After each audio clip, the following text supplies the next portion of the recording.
Hi, everyone. Okay, let's try it now. Hopefully, we'll have better luck this time. So, thanks for joining me live. And as I said, it's been a while since I've been on. Thank you all for your patience. I'm here, I'm back, I'm doing really well. And now I would like to bring on Dr. Shamini Jain, my dear friend, and we wanted to share something. Well, I wanted to share something with you today that actually she would like to share. Um, and I think we're waiting. Anyway, while I'm waiting for her to come in, I just wanted to say that I've missed you guys. It's been a while since I've done a live, and and a lot of people have been writing to me and being concerned, and I love that. I love all of you. And I just want you to know that I am fine. I'm absolutely fine. People have asked if I was sick and so on. No, I did get COVID though a few weeks ago, full on COVID. And so that kind of set me back a little bit, but I was okay. And now I'm totally fine, ready to come back and ready to speak to you live. I have a few things in mind which I'm going to speak with you about over the next few weeks. And here we have my dear friend, Dr. Shamini Jain. Let me see. Can we hear you now? I can hear you. Can you hear me okay? Yay, we finally got it. Yes, now I need to yes. make you a little bit louder and only on that. Yes.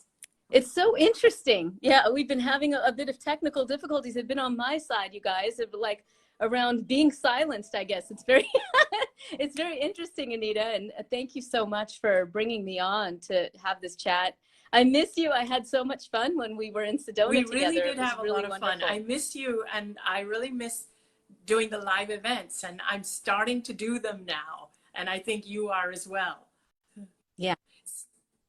What I'd love is for you to absolutely. tell the audience a little bit about you, and I just want to make sure the audience can hear you properly, because for me, you're coming across very, very soft. It really has been one of those days. I mean, we've been at this for almost an hour now. So while Anita is putting on her headphones, I'll just go ahead and honor her request. For those of you who don't know me, my name is Dr. Shamini Jain, and I've had the pleasure of knowing Anita now for a little while. We co-taught together in Sedona. And like you guys, I've been completely fascinated with healing, by her experience with healing. Yes. And part of that is for me because I can hear you properly. You can hear now, Anita? You're good? You know, my AirPods on. Great, great.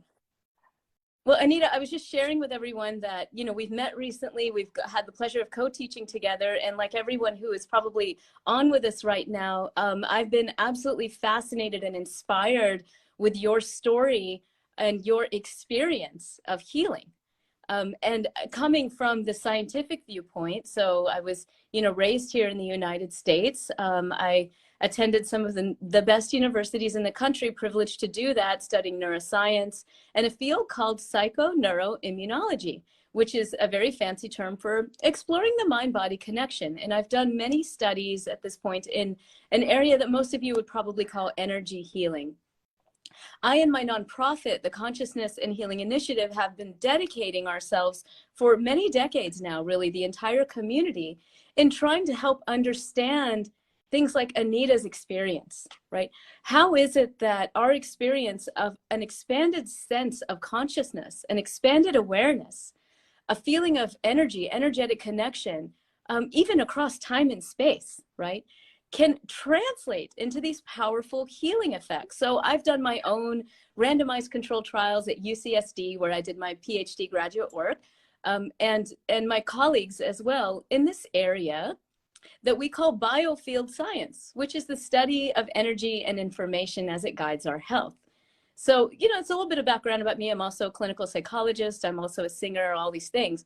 But my love has always been the exploration of this, what I would call in Western science and medicine, sort of the hidden aspects of healing, which have to do with our experience of subtle energy, our experience of consciousness, and really helping us understand how when we dive into that, how does it help heal us? And as you know, Anita, I recently did a TEDx talk on this for TEDx Berkeley in April. And the name of that talk is We're Wired to Heal Each Other, the Science of Interconnection. So I was invited to give this talk, and I hope some of you will check it out. If you haven't seen this talk yet, you can go to tinyurl / wired to heal, we'll and put it'll a take you link straight to the video. with this Yeah. video. So yeah, so people can just click on it. Yeah, great. Yeah, that's super. Thank you for doing that. So, you know, for some of you, this is probably not new news. You've had your own experiences of energy consciousness. In the typical healthcare world and the scientific world, this is still really new, cutting edge, and for some people, honestly, Yeah. really hard to believe.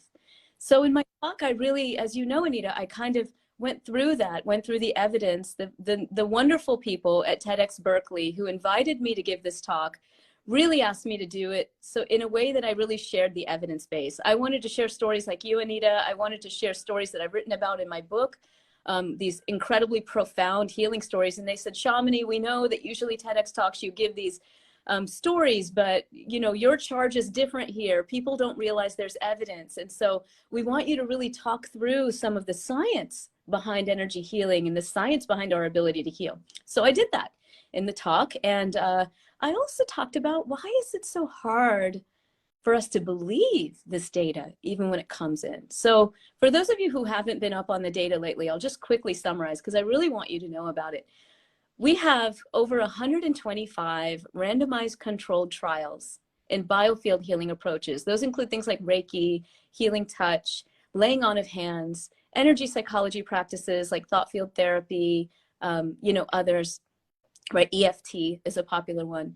So there's evidence. And in my studies, I found that laying on of hands, even compared to placebo controls, really rigorous placebo controls, mock healing, can reduce fatigue significantly in breast cancer survivors.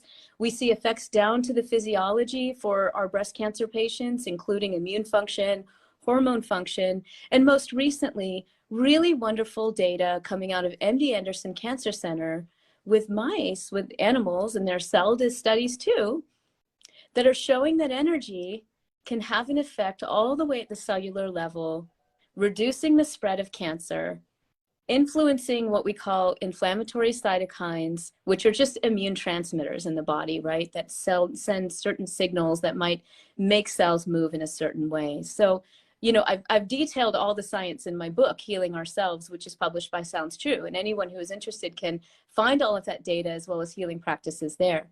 But in this talk, which was short, I kind of, you know, summarized some of the best of what we know. It's super exciting.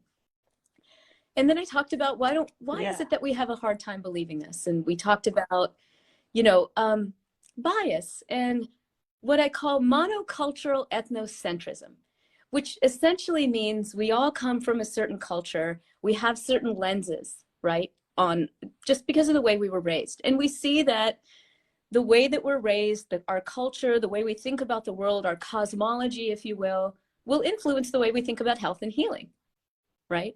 And so I go through all of that in the talk and explain why, you know, all of our indigenous systems of medicine, like Ayurveda, Chinese medicine, Tibetan medicine, African medicine, all of these, they all understood that consciousness is fundamental to the healing process, right? So this isn't new information. What's new is the study of it, especially with things like energy healing. So anyway, Anita, I was really surprised because I gave the talk. They asked for scientific references, which is appropriate. Great. You know, I sent them those 29 peer-reviewed published references, including journals like Science, which is the top journal probably in the world for scientific studies. Very hard to get published in there. Other things, and didn't hear back from them from a long time. And then a couple of weeks ago, discovered that they had posted the talk with a flag saying that the talk is based only on my personal research, whatever that means. And yeah, my personal research is as if I'm not an actual bona fide researcher, or that I didn't talk about multiple studies beyond my own. And they flagged it for that purpose. And it was just really interesting because they didn't tell me. And then they actually changed the title of my talk to something like Health and Interconnection instead of my original title talk, without telling me. So, you know, I found this very curious and disturbing, but I have to say not surprising, because what we've seen in the past from TED, unfortunately, and, you know, I have a lot of respect for everything that they have done, but I have a question for TED, because what I'm noticing is that they're flagging a lot of talks in holistic health. And it's not just biofield science. I'm seeing them flag talks for, you know, discussions on breathing, you know, discussions on nutrition, discussions in different areas. A friend of mine just got her talk flagged for talking about VR, the use of VR in depression. And so I'm not understanding this, right? It's just it's a huge curiosity for me, and I think very unfortunate. I have an issue with this as well, because I notice it with both, with not just TED, but I notice it with Wikipedia and probably other platforms like that, where they do flag things that have been around longer than mainstream medicine. You know, anything that's Ayurveda or traditional Chinese medicine, they're all considered pseudosciences. And it actually triggers me or bothers me, because I'm like, gosh, these are the cultures I come from, and this is mainstream in those cultures, and they've been around for thousands of years. Who gives anybody the right to call this pseudoscience and call their own real science, when there's as much research done into these so-called pseudosciences? And what I love about the work you do, Shamini, is that you actually bring the research to the forefront. See, I don't do that. I'm not the person who stands there with the research or the proof or the information to prove that what I'm saying is true. I actually give a story of my personal experience. But when people like yourself and Bruce Lipton come into my life and say, wow, you experienced exactly what I'm talking about. I have the research to show you that these things do happen. And I have the research to show you how it's triggered and what actually happened. And it can help explain it to the people who are more skeptical. And I love it when people like you come in with that. And that's what I love about your work, because everything you say is backed by research. And the reason for your research is so that we can draw the people, the skeptics and so on, into this kind of arena where they can expand their mind and encompass more than just the hard medical sciences or the current medical paradigm. And so it is annoying when that gets flagged. And I see it on Wikipedia all the time, where they put these awful banners across the top about something being flagged. And I think, wow, what in there is it goes against you know, anything. So I've noticed this a lot. And what I'm interested in is, how do we bridge this? How do we bridge it so that, and this is something you talk about connectedness. And again, what I like about what you say is that you're not trying to make it an us and them thing. And I feel the same way.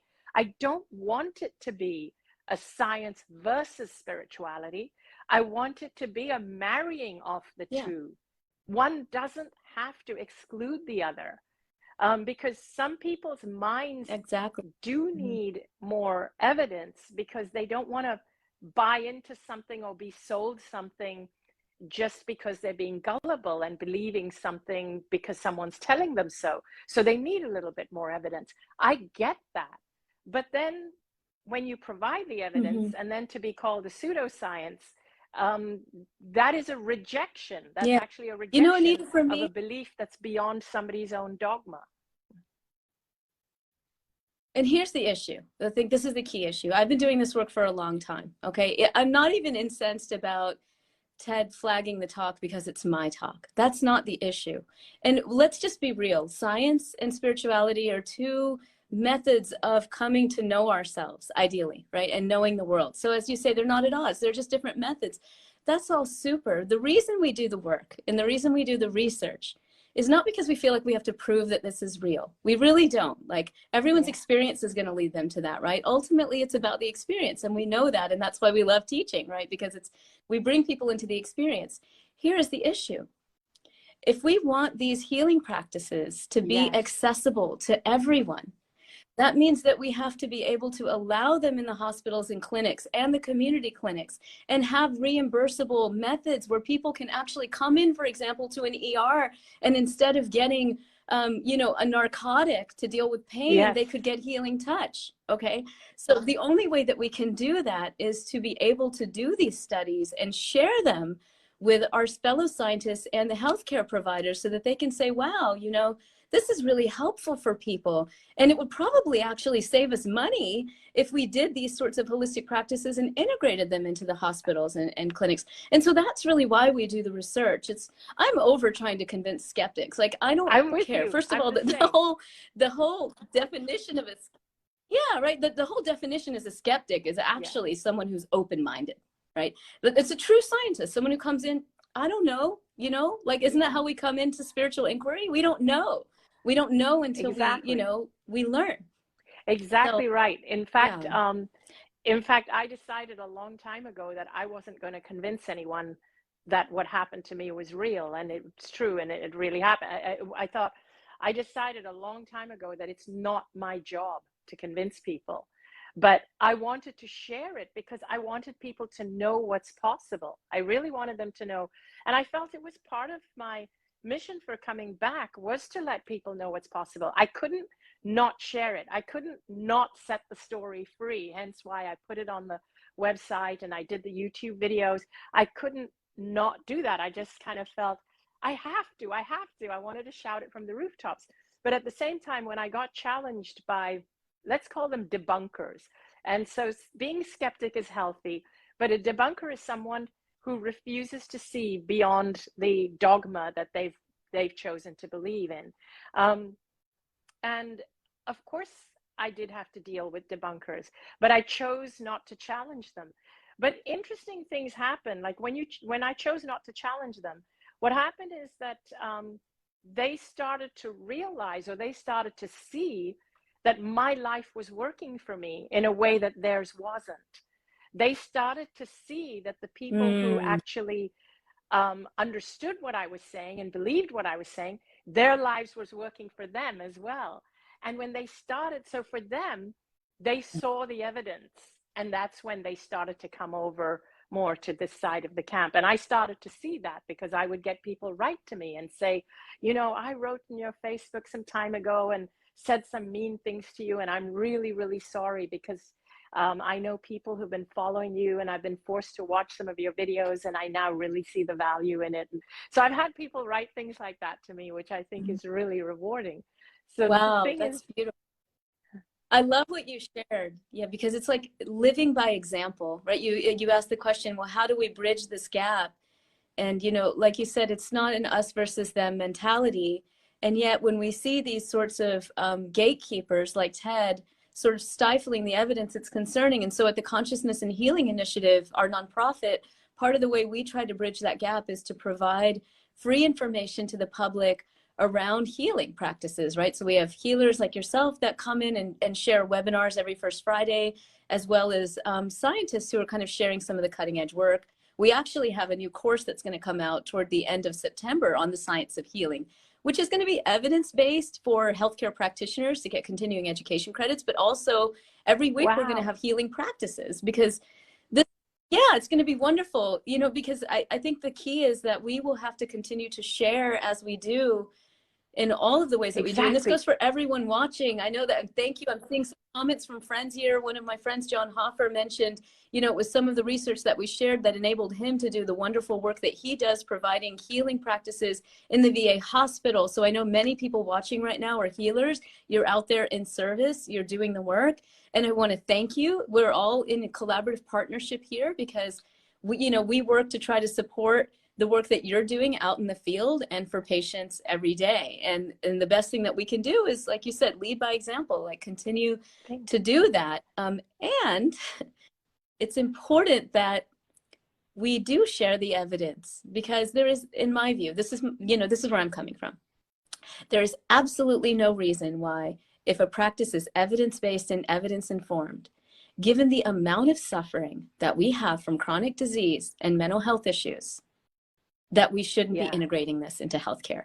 I just refuse to say that we, you know, they go do their thing and we do our thing. Yes, to a degree, but you know, this should be accessible to everyone. It really so. should. And I'll tell you as well, I think that sometimes flagging something actually gives it more attention. Like even negative attention is attention. So it'll draw a lot more attention, and it's meant to have more attention. And so my tip to everybody out there is share your gifts. If you're a healer, if you're a teacher, if you're someone who has a story that's that you think everyone needs to know, but you're scared to share it, but it's really inspiring, you know, maybe of a radical remission of some kind or something, or a spiritual experience. Share it, but share it without the intention of trying to convince anyone. It's not our job to convince anyone or to change anyone's mind. Just share it, because when we just share it, it gives other people the courage to share their stories.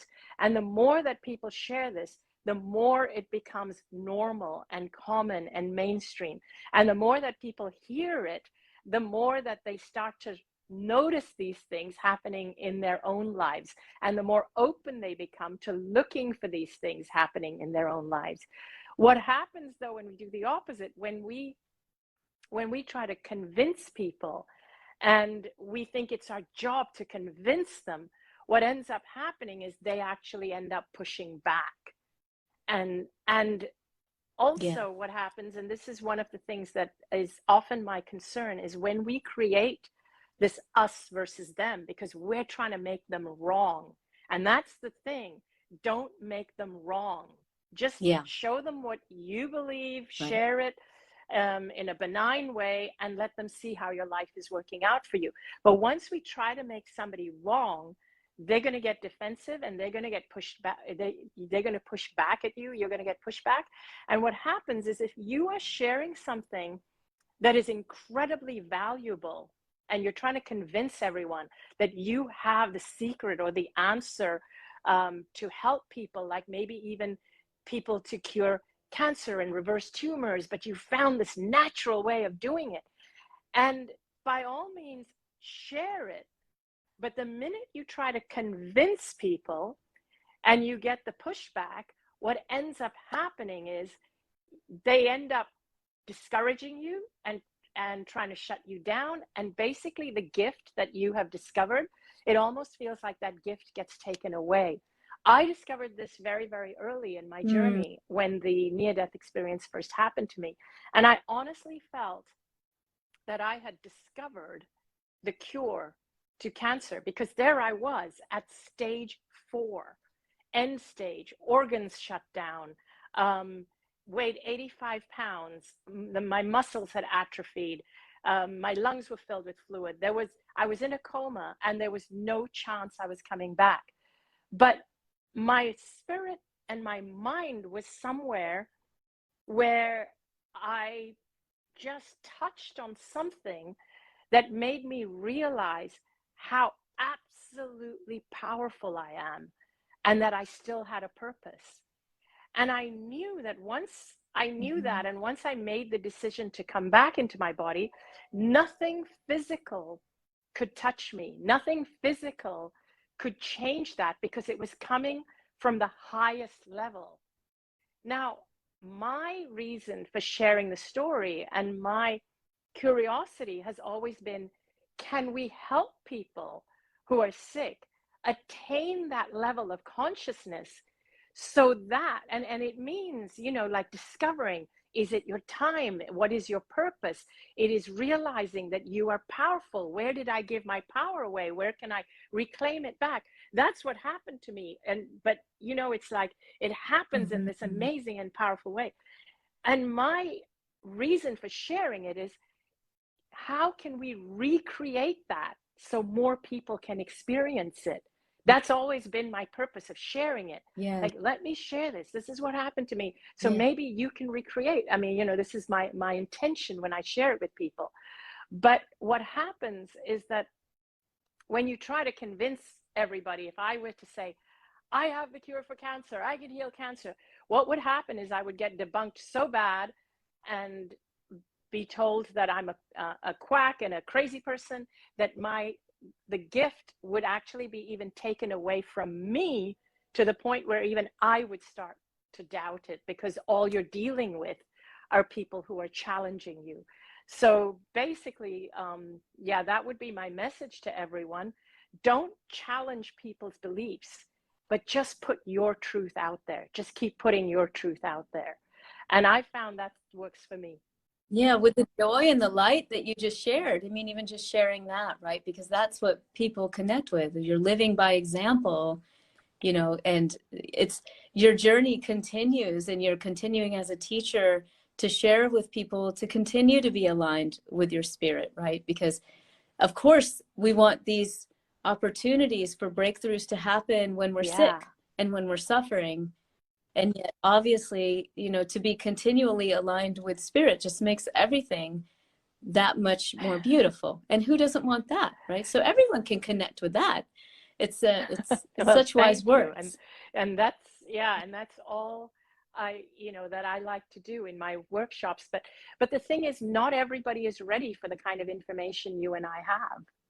And that's the thing. Not everybody is ready. They really have to be ready for it here. And that's when they connect up there. They first have to be ready for it here.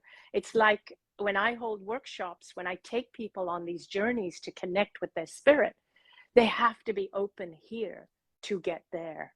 But if you're closed off here and you're dogmatic and you're stuck in a belief system that you don't want to expand, then it's going to be really hard to get in touch with up there. My dearest friend, Rowney King, is fond of saying the most difficult journey is the 12-inch journey from the head to the heart, right? So and to get it up here, truly, when we're talking about this, it's about getting it here, right? So ultimately it is about experience. And that's what's beautiful. We can rest in the joy of this. I mean, we will continue to share the science behind these healing practices so that people can really resonate with it, be excited about it, and talk with their healthcare providers about it if, you know, if needed, and say, hey, you know, I just had a sound healing session. It was profound. We actually just did a wonderful study that is about to be published soon, I hope, looking at a sound healing, biofield-based sound healing approach for anxiety during the pandemic. So this is when everybody was locked down, people couldn't get out, they couldn't see anybody. A lot of people were isolated at home, as you know.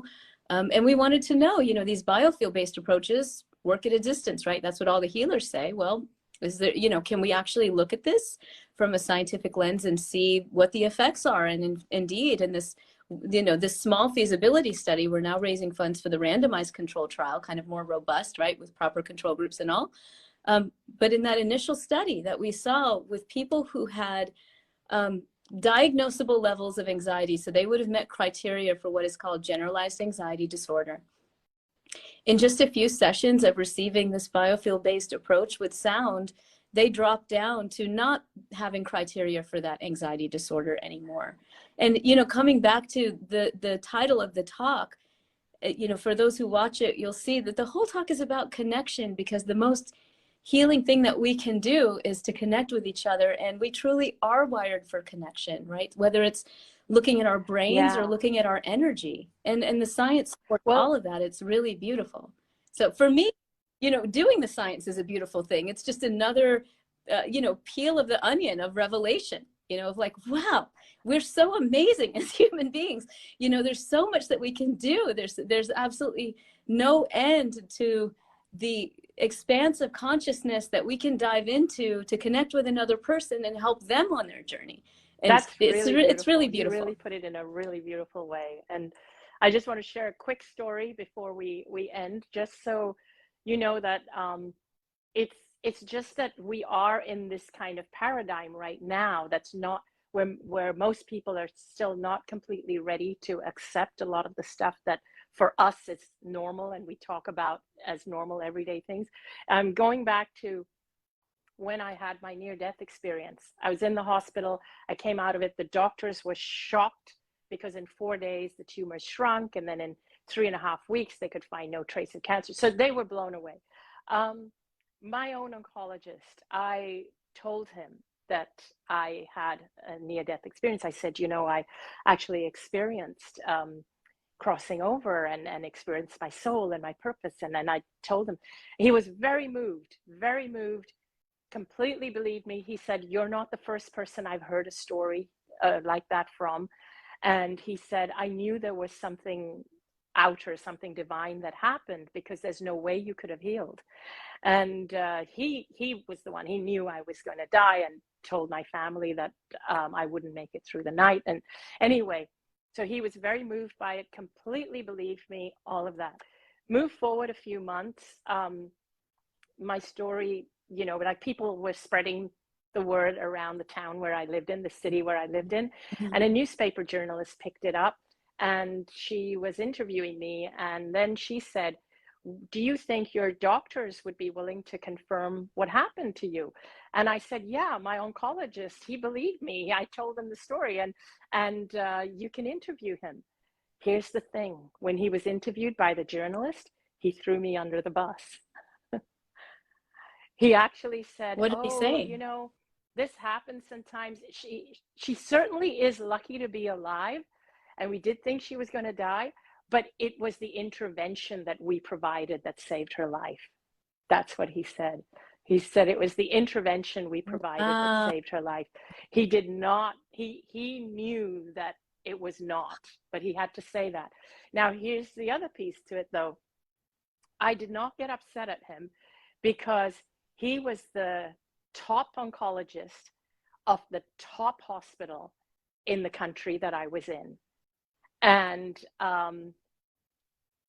some other people I know who are also doctors and oncologists who completely also believed me, they actually said to me, I can understand why he said that, because it would have really, really made him look like a quack in front of his colleagues. He couldn't risk that. So it's a very real thing. I mean, I can tell you stories of a particular colleague at a very major cancer hospital who has had to create internal scientific review boards, external scientific review boards, even though he was able to get philanthropic funding for his research in biofield healing, energy healing. He has had to go through a lot to be able to get this through, to get it published. We hear that from our colleagues time and time again. And Anita, the question I always ask myself, and then I ask about others, is who am I serving? And who is this person serving, right? And no judgment, right? Everybody's what they are. But I'm very clear that I'm not serving a system. I'm only serving a system to provide information to that system to decide what the system wants to do. But I'm not concerned about academic ego, for lack of a better term, right? Because that's not who we're serving. We're serving humanity. Really, really important. And that's why I encourage everyone to watch your TED Talk. So for everybody tuning in, please watch Shamini's TED Talk. We're going to include the link with this video, and share it with your friends. Share it. We want this kind of information to be mainstream. We really do. We really, really do. You know, I want people who have whatever illnesses, like whether it's cancer, whether it's heart disease, whatever. I want you all to know there is, not only is there hope, but there are lots of methods of healing. And don't think that whatever you have is a death sentence. Please don't. There's lots of methods of healing. You just have to look around. You just have to look outside of mainstream. And I want everybody to know that. And I want everybody to know that the biggest killer is fear. Is fear of disease, fear of illness, fear of end of life, fear of what's going on in the world out there. And it's what mainstream everything perpetuates. Mainstream media, mainstream medicine, they all perpetuate fear, because fear earns everybody big money. So don't buy into fear sells. Don't buy it. So yeah. Oh, I love it. So on that note, I think we can wrap up. And again, I want everybody to watch Shamini's TED Talk. Oh, well, thank you. Thank you, Anita, for having me. Thank you, everyone, for joining us and listening. And thank you. Continue to be well. Thank you, Shamini, for the work that you contribute to the world.